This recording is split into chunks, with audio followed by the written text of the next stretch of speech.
Hello and welcome to Your Business, Your Wealth. My name is Paul Adams. And y'all, Corey Shepard is gone for just the next 6 weeks because he had a baby yesterday morning. Now, I sent him a question to ask mommy if we could put baby on the podcast. I haven't had an answer yet. So there might be a picture on the YouTube video right about now with a picture of that baby. But you guys are in luck because while you do not have a new screaming baby at your house, you know what you do have? You have Jeff Miller, my friend, partner, and a man who would have an amazing sound setup right now if the founder of Sound Financial Group and co-host of this podcast did not forget to order it for him. Welcome, Jeff Miller. Thanks, Paul. It's good to be here. In a while? It has been a while. I think episode 138 was the last one. If you guys haven't heard that before, Jeff Miller became an advisor after he and his wife became clients and found out they had reached financial independence and they've done such a good job of saving and controlling their cash flows that they had made it but hadn't noticed yet. So really fun story. Highly encourage you guys to go listen. Again, that's episode 138. You can find on the podcast or you can find on YouTube.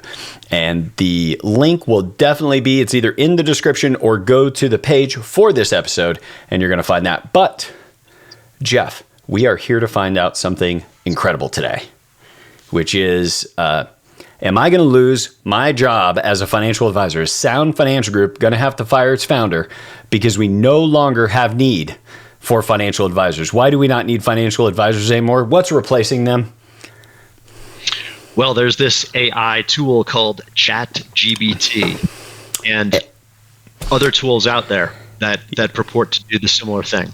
Yep. So we're going to test Chat GPT Live, their system, OpenAI, and we're going to see if it can answer questions better than a financial advisor can. And we'll just see if after we record this episode, go ahead and put in the comments below, should Paul be fired or not for any reason, maybe just because Chat GPT and OpenAI does not have facial hair. That might be enough for some people. So with that, let's dive in. Now we're using a little bit new piece of our tech here today. So we're hopeful that this is going to work because we're showing Jeff's screen. Jeff is running Chat GPT for us right now. And I am going to have to shift my windows around a little bit, Jeff, so that I can see it. So this is the login of Chat GPT. We did not know if it was going to work. In fact, it didn't for like 20, 30 minutes, right, Jeff? Just trying to get this going. Lots of traffic on the site. I don't know that they've scaled to handle the volume of questions that Right. ChatGPT is getting these days. Well, and here's the great thing that does happen with ChatGPT is if you pay an extra $90 a month, you can pass the line. So that's the best. Sometimes it's down, sometimes it's up, but if you really need AI, you can get this for $90 a month. Now, a couple quick things just in my reading about OpenAI and ChatGPT so far. Number one, you can get it to have conversations with you in a strand. So each question we put in is going to stack and remember the rest of that conversation. You can see some of the other ones that we have put on the left there. I think one of them was, I was like, how much is a ranch in Wyoming? Just to see what it would do. But Jeff, why don't you get this first question that you put in here and then read off the answer for the audience. Sure. So the first question we asked just a few minutes before the start of the show today is, well, it's a statement and a question. I have $2 million of investments. How much can I withdraw each year in retirement? Now, if you're a regular listener, you would know we teach 4%. So let's see what ChatGPT has to say. And the answer that came back is the amount you can withdraw from your investments each year in retirement will depend on a variety of factors, such as your desired lifestyle, the inflation rate, and investment returns. A commonly used rule of thumb is the 4% rule, which states that you can safely withdraw 4% of your investment portfolio in the first year of retirement and adjust the amount for inflation in subsequent years. So using the 4%. Answer. That's right. Yep. Now, I'm going to say I think one of the drawbacks of AI is going to be that there's going to be some appeal to authority fallacy. I've got my 12-year-old right now reading a book on logical fallacies. And of course, one of them is the appeal to authority fallacy. So I see this. Now, Chat GPT, that would be an accurate question if I was doing my retirement planning. What Chat GPT doesn't do is explain why it's 4%, which only takes us like 45 seconds. A short little story resonates with a human being. Like, oh, that's it. But we don't have like in fact, just for fun, let's put in a different question here. I warned Jeff that you put me on a project like this, I'm going to come up with just rando stuff. We had some questions prepared for it, but let's add, why is it 4%? Let's just see what it says. Like, because of course, as an advisor, maybe you can give a factual answer with some authority. It's 4%. But let's say we just needed it to make more sense to us. And so we asked ChatGPT, why can I only withdraw 4%? Let's see. Now, some of these ChatGPT is grinding on. Okay, the reason behind 4% rule is ensure your portfolio lasts throughout your retirement, which is typically assumed to be 30 years. If you take 4%, take it out for inflation, you have a high probability of not running out of money. I just want to say, not the most comforting thing. Well, what's missing here, Paul, is any, I think, any explanation of volatility, market volatility. Yes. Right? Because if our, over time, globally diversified, academically allocated portfolio returns on average 8% per year, you know that is not a straight line 8. That's right. Yeah. So when we take out money while the market's down, we accelerate the erosion of our capital. But you're right. There's zero discussion of volatility in that at all. So let's go back and take a look at, so we got an answer, but I do like the end of this. It's always a good idea to consult a financial advisor for a personalized plan.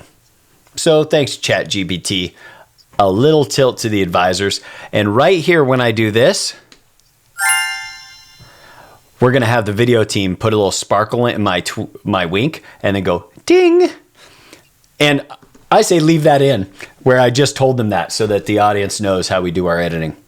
So let's ask another question then. So that one, very analytical answer. At least it gives a nod to the financial advisor.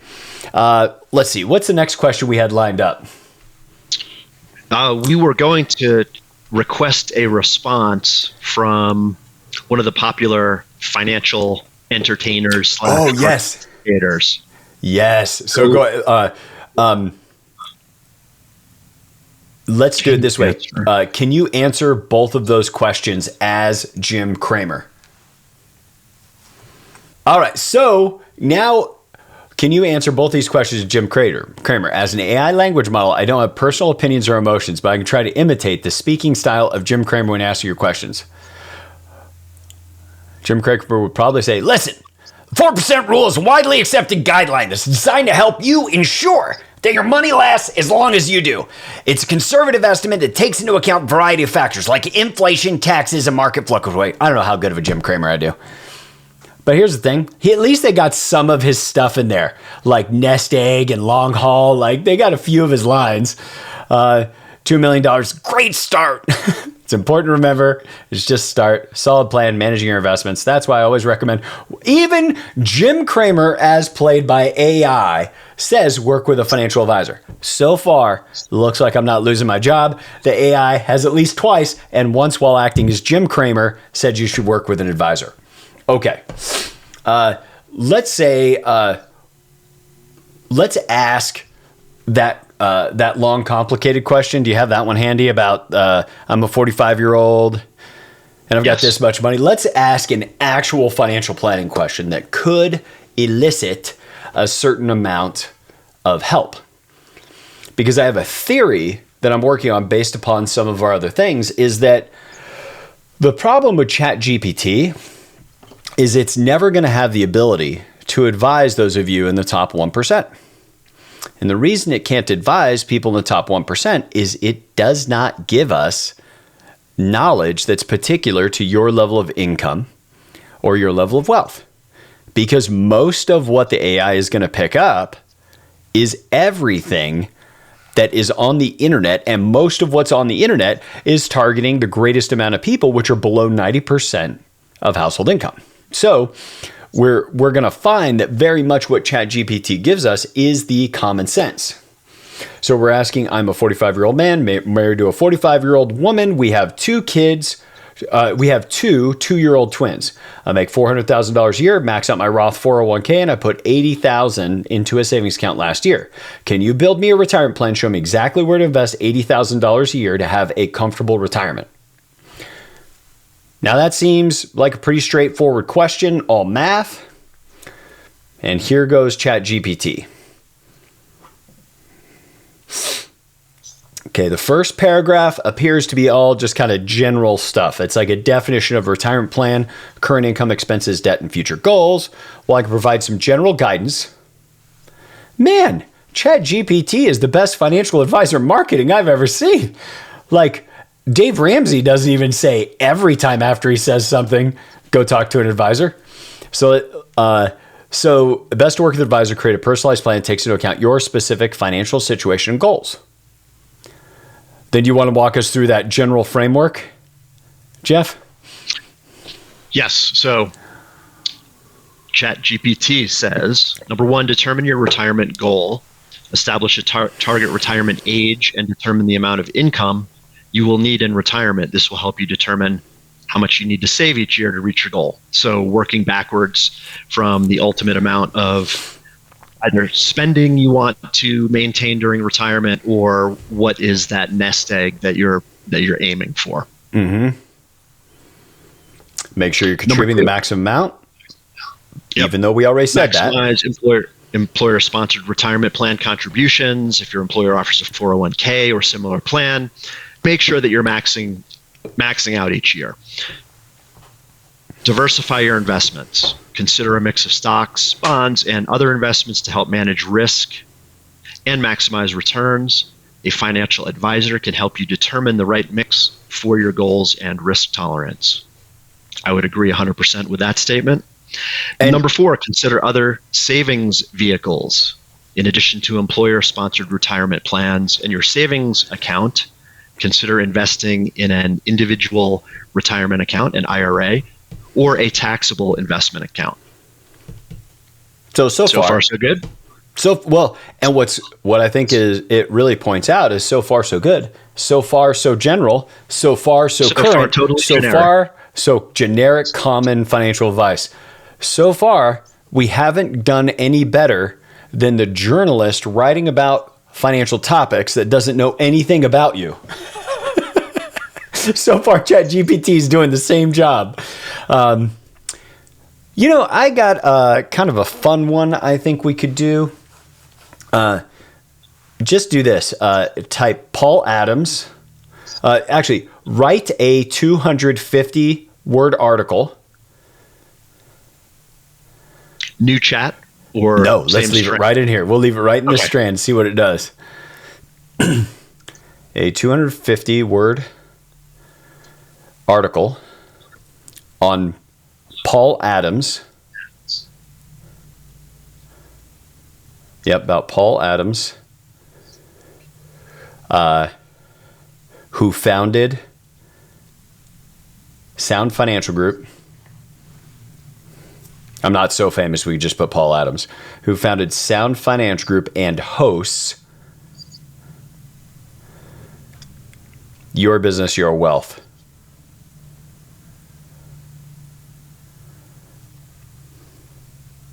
On Good. YouTube and iTunes.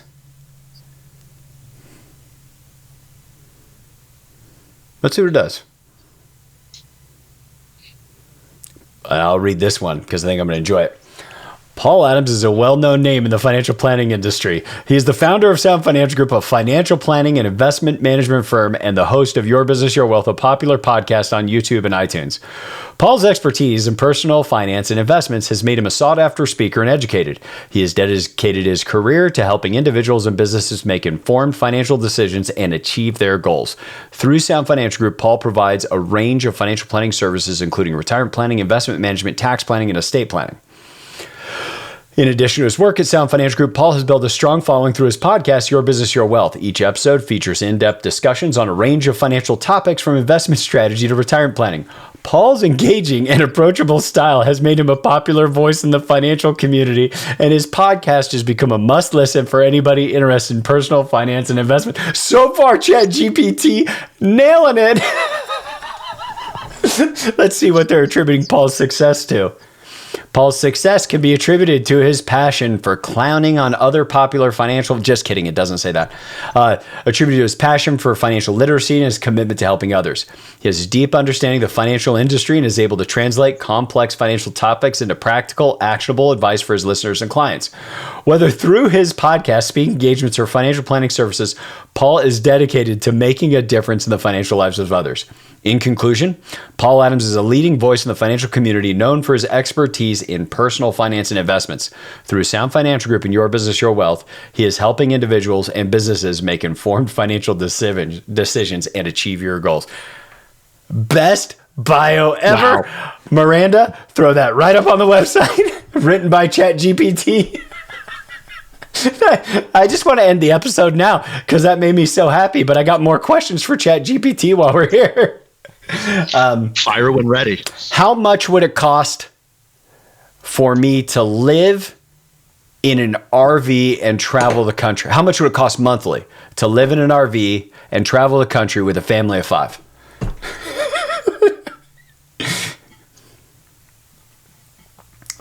RV, yep. With a family of 5. And travel the country. Uh-huh. There we go. I mean, while we're asking Chat GPT some silly questions,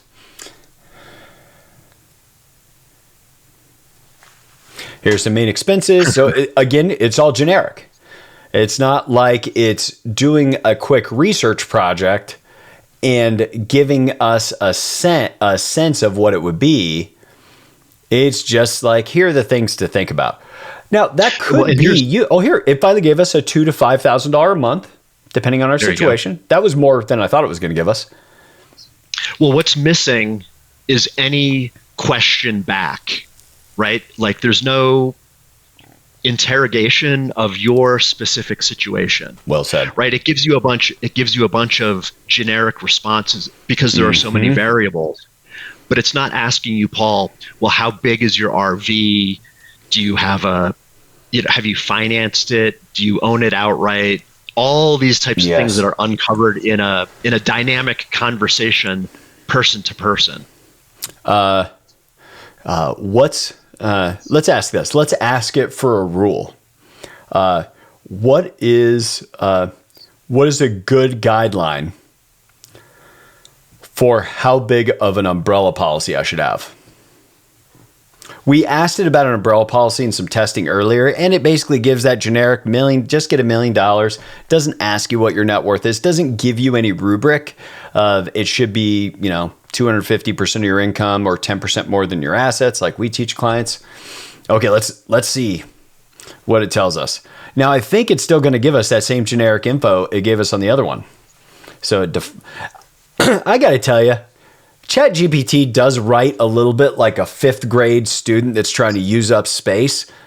Like the beginning is, an umbrella policy is a type of liability insurance that provides additional coverage above and beyond the limits of your underlying liability policies, such as your auto or home insurance. The amount of umbrella coverage you need can depend on several factors. Like that first is like the 5th grade student going, man, that is awesome. That's at least a paragraph I got for free.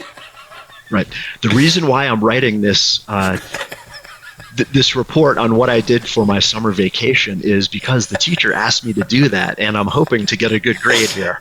Exactly.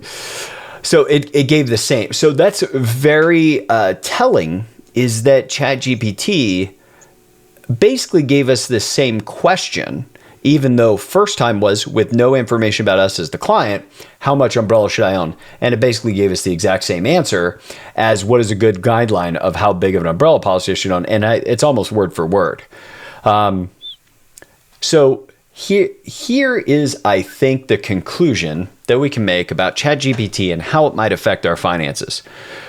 Now, AI overall, there's one AI ETF right now that appears to just be crushing. It's like 100% return in the last year. Now, maybe AI is going to come in and do some of that. Like a lot of industries, AI is going to put us in a position that it will, at a minimum, save a certain amount of labor. I have a friend who designed his own AI. We may have to have him come back on the podcast and talk about it. I don't want to give his name away. And this AI just works on his phone, feeds to his servers, and is constantly gathering information. And he was able to buy gifts for a group of friends because the AI said, these rare things that are not very expensive are for sale. And 3 weeks ago, I heard you guys talking about this thing at your cigar get-together. Like, that is huge labor saving and allows AI to make the human more capable at humaning, potentially. But at least so far, it's not putting us in a position that we could use AI to do something as simple as the most basic financial plan. Now, prior to this, we did things like how much umbrella should I have? How much life insurance should I own? You don't need to test it for all those guys. Like, just go to any generic website giving that advice, and Chat GPT is basically doing the same thing. What will be curious is how much, and this is something I do wonder, Jeff. So you've got all the clicky journalism. So how much of the internet is just chock full of a very invigorating headline and then an article that may or may not meet that, but the AI is chewing up all of that information and they may or may not be accurate. Like, how many people had misunderstandings of, say, the Roth COVID CARES Act back in 2020 and would have missed a total opportunity if they relied on AI to try to design that. So, Jeff, for you, what do you think is the biggest thing people should be thinking about with AI coming out, it affecting their finances, et cetera? And I remember you sent me that article. That might also be good to share with folks. Yeah, so two things come to mind. Number one is just from an investment opportunity standpoint, I would encourage everybody to just think about what happened with cryptocurrency over the past couple of years and how we had a tremendous run up in value and then subsequent tremendous losses in account values around that. Mm-hmm. But as it relates to AI as a substitute for specific expert advice, specialized knowledge. I would specialized knowledge. Be wary of the responses that you get. Like you were talking about earlier, Paul, it's really just scraping everything that's out there in the internet, right? So it's the old adage of garbage in, garbage out. Yeah. And from what we've seen over the last couple of weeks that we've been playing around and testing and asking questions, is that what comes back is highly generic information that I would say at best is applicable to the masses, the vast majority of the population out there.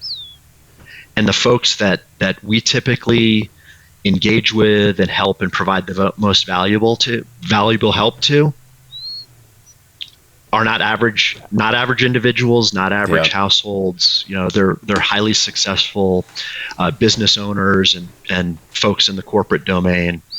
And the advice that you would get from an AI system is not going to help you reach your aims. Not yet, anyway. I mean, maybe it will. Not yet, anyway.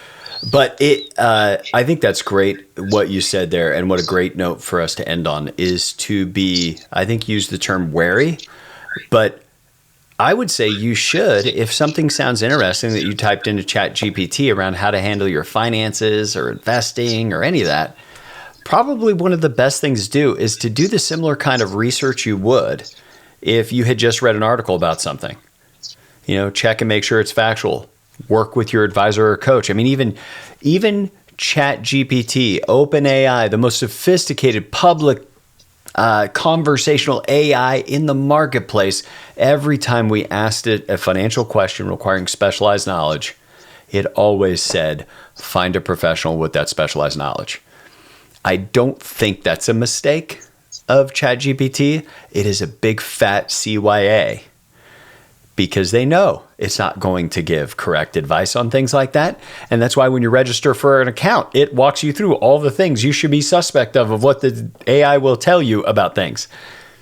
And what we're going to do is try to bring you guys anything new we see in the marketplace, anything new on the AI front. We're going to have more as we watch this AI ETF perform in the marketplace and bring you an episode about it. But we hope in the meanwhile that mainly you liked my bio that ChatGPT did live. But second, we hope that this episode was contributed to you being able to design and build a good life.